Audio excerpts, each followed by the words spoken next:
시청자 여러분 안녕하십니까? 지방자치의 생생한 소식을 전하는 KLN 뉴스입니다. 첫 소식입니다.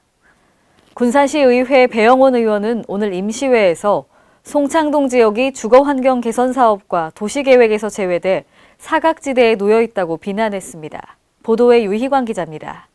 전북 군산시의 저소득계층 밀집지역으로 불리는 오룡, 금광지역을 포함한 송창동 도심 고지대의 주거환경 개선을 위한 대책 마련이 시급하다는 지적이 제기됐습니다. 군산시의회 배영원 의원은 4일 제201회 군산시의회 임시회 5분 발언을 통해 군산시가 국비보조로 송창동 지역 가운데 고지대를 제위험지역으로 지정해 주거환경 개선 사업을 실시해 왔으나 아직까지도 마무리하지 못한 상태이다고 질책했습니다. 배 의원은 송창동 지역은 현지 개량 방식으로의 주거환경 개선 사업 제외지역인 오룡 금광지역과 함께 50년대에서 60년대를 연상케 하는 곳으로 군산시 주거환경 개선 사업과 도시계획에서 제외돼 사각지대에 놓여 있다고 비난했습니다.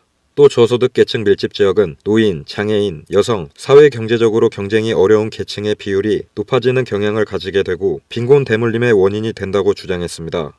특히 이 지역의 경우 주거환경 개선 사업을 실시해야 할 지역이라고 판단, 사업계획과 예산 투입 우선순위에서 항상 뒷전으로 밀리면서 주거환경이 날로 황폐화 되어가고 있다고 주장했습니다. 이에 배 의원은 군산시가 나서 제대로 된 도시계획과 주거복지 차원에서의 근본적인 문제 해결을 위한 답을 내놓아야 한다고 촉구했습니다. 단순한 주거복지 차원을 넘어 현재 진행 중인 원도시 금강 투자와 연계하여 군산시 발전에 동력이 될 수 있도록 실효성 있는 장단기 도시계획을 수립 시행할 수 있도록 해야 합니다. KLN 유희광입니다.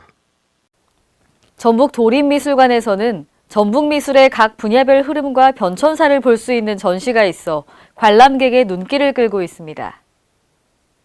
도림미술관은 다음 달 21일까지 전북의 원로작가전을 개최해 전북미술의 역사성과 대표성을 담보할 수 있는 자리를 마련했습니다. 이번 전시회에 초대된 미술가는 서양화가 박남재, 한국화가 송계일, 서예가 김종범 등 6명의 원로 작가이며 총 120여 점을 전시합니다. 전북 도림미술관은 원로 미술가의 대표적 작품들을 초기부터 현재까지 엄선해 미술가마다 독특한 작품 세계를 감상할 수 있게 했습니다. 제19회 지평선 축제가 올해 9월 20일부터 24일까지 김제시 벽골제 일원에서 개최되는데요. 지평선 축제 제전위원회는 오늘 정기총회를 열고 글로벌 축제로 성장시키자는 데 뜻을 모았습니다. 보도에 한결 기자입니다.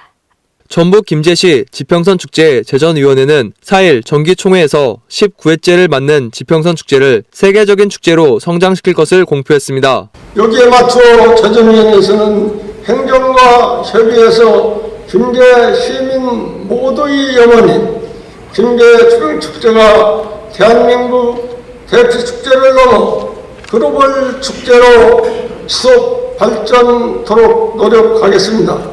이를 위해 김제시는 지난 3월 일본에서 세일즈콜을 실시했고 현지 여행사 트래블마트를 통해 지평선 축제 홍보 및 관광 상품을 제작할 계획입니다. 또한 한국관광공사와 협력하여 전세계 한국관광공사 33개 지사에 영어, 중국어, 일본어, 스페인어로 제작된 안내책자와 동영상을 배부합니다. 제19회 지평선 축제는 올해 9월 20일부터 24일까지 김제시 벽골제 일원에서 개최됩니다. 축제 기간 동안 전국 줄다리기 대회, 막걸리 페스티벌, 야간 쌍용 횃불 퍼레이드 등 60여 개의 다채로운 프로그램이 진행될 예정입니다. 김제시 지평선 축제가 대한민국 대표 축제를 넘어 세계인의 축제로 발돋움할 수 있기를 기대합니다. KLN 한결입니다. 대전광역시 유성구에 국제규모 실내 승마장이 들어섰는데요. 지난 1일 개장을 축하하는 현판식과 지역 승마 발전을 기원하는 전국 승마대회가 개최됐습니다. 이번에 개장한 복용 실내 승마장은 국비 5억 9천만 원 등 20여억 원을 들여 지상 2층에 국제규모로 건립됐습니다. 기존 실외 마장까지 더해 중부권 승마인의 요람이 될 것으로 기대하고 있습니다. 대전시설관리공단 관계자는 앞으로 중부권 최고의 승마장으로 조성해 지역경제 활성화에 기여할 수 있도록 적극 지원하겠다고 말했습니다. 전북 정읍의 문화역사 가치를 지닌 임계기사와 일제 이항묘비가 지난 31일 전라북도 유형문화재로 등재됐습니다. 이번에 유형문화재 제245호로 지정된 임계기사는 1600년대 집필된 한 권의 책으로 세계기록 문화유산인 조선왕조실록이 오늘날까지 전해지게 된 과정을 알 수 있는 역사적 가치를 인정받아 문화재로 지정됐습니다. 또한 유형문화재 제246호로 지정된 일제 이항묘비는 정읍시 북면 보림리에 위치하고 있습니다.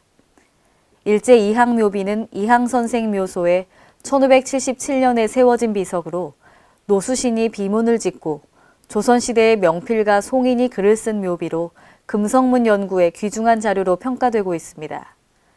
한편 이번 두 건의 문화재 지정에 따라 정읍시는 총 113건의 유무형 문화재와 전통 사찰을 보유하게 됐습니다. 이상으로 K랜 뉴스를 마칩니다. 시청해주신 여러분 고맙습니다.